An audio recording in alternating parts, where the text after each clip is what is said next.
I wasn't even going to do another Apple video, but there's such fervor out there about the iPhone 15 that I figured I wanted to talk about it for a little bit. And it is okay for you to order the iPhone 15. I don't think you're getting duped. I don't think you're getting ripped off. I don't any of these other things that I've seen all over the place. And I understand where all those arguments are coming from. And from a technical standpoint, I agree with a lot of them. I do think that for X amount of dollars, you should have some of the specs and features that people are complaining about. However, I also understand that I look at that and I think those things because I'm looking at it from an Android perspective, from a tech reviewer perspective. And I want to get into that a little bit because it's never been Apple's style or the way they've valued their products. Now, you want to say that's nonsense. You want to say, they just overcharge because they're Apple. I'm sure there's some of that built in. I'm sure there's some of that premium that they build in because of the branding that they've established over the past however many years.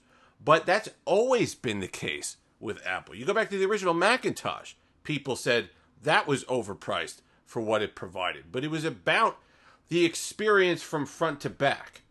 That's why in the late 90s, when Steve Jobs came back to Apple, they stopped the clones. They said, no more. We're not putting our software on other machines because they knew that if their software experience went on, well, it was twofold. They knew that if people could choose their software at a cheaper price, that they would, but it would compromise on the experience and it would dilute the product, which is not what they wanted to do. So they held on to the software and then they moved into, as we saw with the phones, mobile hardware. And that's kind of where we are today. But that's always been a thing. If you look back at all the advertisements from the early 2000s, late 90s, all the Mac laptops, those PowerBooks that were so much more expensive than their PC counterparts, it was not just the raw sum of the parts that they had there. There was more to it that was built in. There was Mac OS that added value.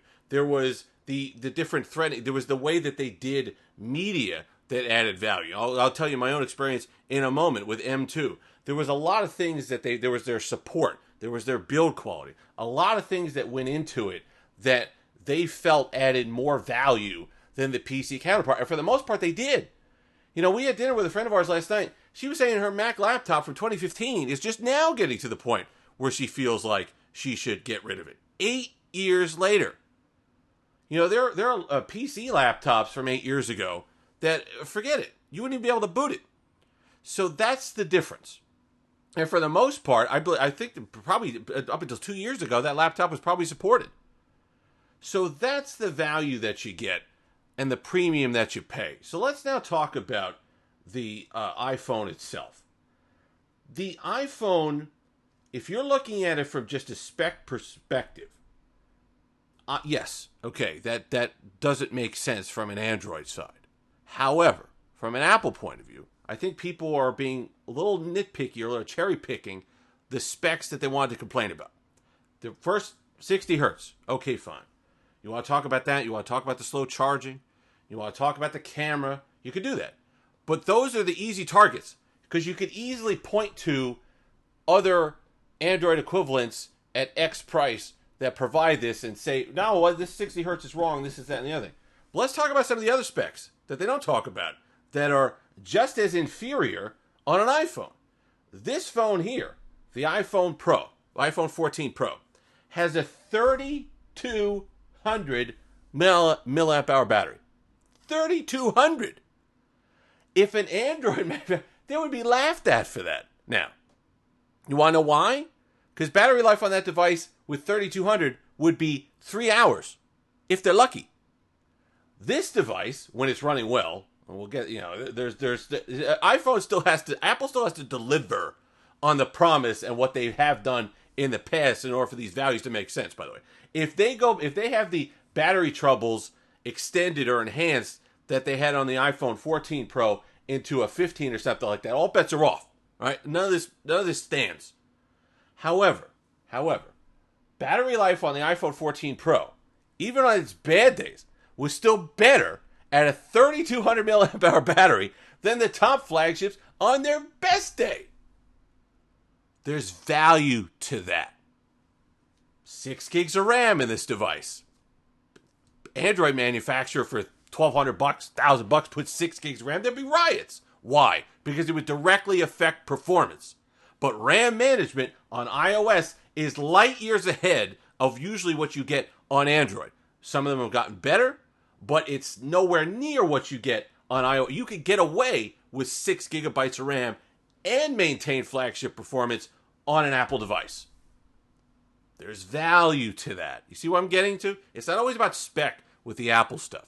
Just like, you might say a MacBook Air that I have M2, spec-wise, doesn't make sense. Then you have the lack of ports and the premium that you pay for it. However, when I was rendering videos, 10-minute 1080p videos on my PC, it would take me 15 minutes. It takes 1 minute and 30 seconds on my M2.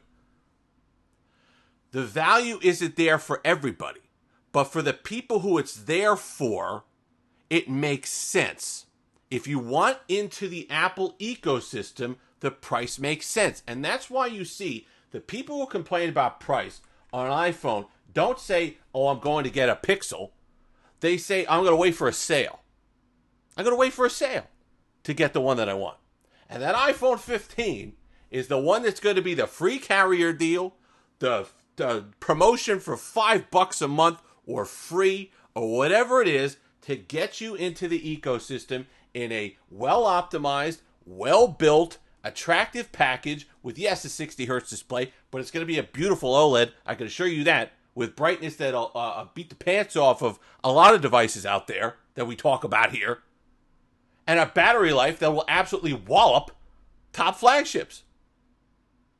So, with the iOS support to go along with it, 6 years of support, just down from 7. Who knows if they'll go back to that someday. 6 years of the latest and greatest iOS.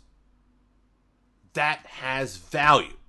So I understand from that Android lens that we have on iPhone products and Apple products that Apple does not care about.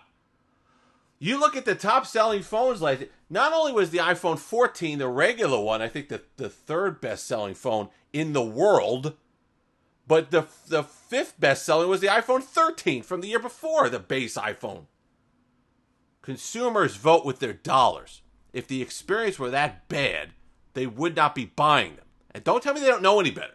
They know better enough. They can walk into a store and play with the Samsung Galaxy device, play with the Pixel device, and they look around if they want something different from the iOS experience. But they might not. So that's why the other day when I was talking about it, I said, iPhone competes against iPhone. It's not the other way around. It's always been that way, going back 30 years.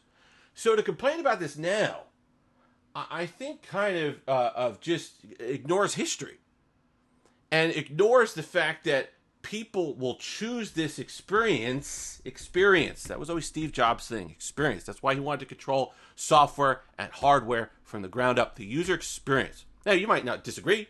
You might say Android user experience is better. You might say this is still a ripoff. That's fine. But understand the argument and that a lot of people are going to be okay with this device at $799. Now, the Plus, I think, is a little much. When you get up into 1,000 range, you might be better off jumping to the Pro. But the regular, just same old iPhone that's the same size that you used to, that's the same look that you used to, that's the same old thing for $799. If you get it on a carrier deal, buy it and don't feel bad about it. That's the bottom line. Because you are still getting that iOS experience, that Apple experience is not diminished. The A16 Bionic in this thing still blazes, and it's still going to blaze in that phone for a year, 2, 3 more because of the optimization that Apple does with iOS. So I get you want to be upset. I get you want more on your device for $800 because you're looking at all these Android phones. Now, why does Android have to do that? Well, that's not fair. Why does Android have to compete like that? Samsung and Google and all the rest of it. You want to know why? Because if they don't do it for X amount of dollars, there's another guy right down the street that is going to do it for X amount of dollars. So there's more competition there. And they add value differently. They don't support phones for 6 years running well. You don't see beat up S7s running around, do you? half glass broken, all the rest of it. But how many iPhones do you see? How many iPhone 7s? How many iPhone 8s do you see out there still running? There's value to that. That's my only point. You can still disagree. You can still think it's a ripoff. All the rest of it. That's fine. I'm just saying acknowledge that Apple judges. Now, these are not charities, okay? No one's saying that.